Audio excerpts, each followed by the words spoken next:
নদিয়ার হবিবপুরের দোয়ারপাড়া পূর্বপাড়ায় একটি বাড়ি বানাতে গিয়ে অর্থাৎ কলম তুলতে গিয়ে একটি মৃত মানুষের কঙ্কালসার দেহ উদ্ধারকে ঘিরে রীতিমতো দোহারপাড়া এলাকায় চাঞ্চল্য ছড়িয়েছে। এলাকাবাসীর দাবি, যেখানে কঙ্কালটি পাওয়া গেছে সেখানে আগে নাকি বহু বছর আগে শ্মশান ছিল।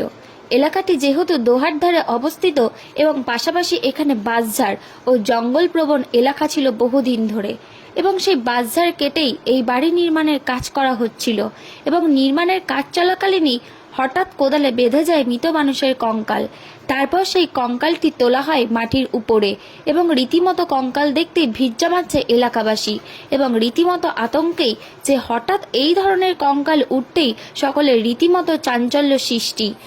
এলাকাবাসী স্থানীয় পুলিশ প্রশাসনকে খবর দিয়েছে এবং তারা এসে তদন্ত করছে এবং কঙ্কালটি উদ্ধার করে নিয়ে যাওয়ার ব্যবস্থা করছে রানাঘাট থানার পুলিশ।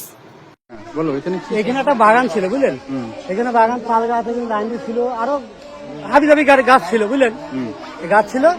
এবার গাছের মধ্যে এখানে কি হচ্ছে বলতে হবে। আমরা এখানে 2000 সালে এখানে আমরা এসে বাড়ি করেছি, বুঝলেন, এখানে 2000 সালে আমরা বাড়ি করেছি। এতদিন কোনো কাহিনী কিছু শুনতে পাই, ঠিক আছে, কোনো কাহিনী কিছু শুনতে পাই। তারপরে ওই পুকুরটা, আর হ্যাঁ, এই পুকুরটায় যখন আমরা মাটি কেটেছি, শেখর বিশ্বাস, হ্যাঁ পাশেই, যখন আমরা ওইখানে মাটি কাটি তখন কিছু কিছু কঙ্কালের মানে হাড়গোড় আমরা কিছু পেয়েছি। আগে কি কোনো জায়গায় শ্মশান মশান ছিল? এবার তা বলতে হবে শ্মশান বা কবরস্থান, না তা বলতে হবে না, সেটা অনেকদিনকার ঘটনা।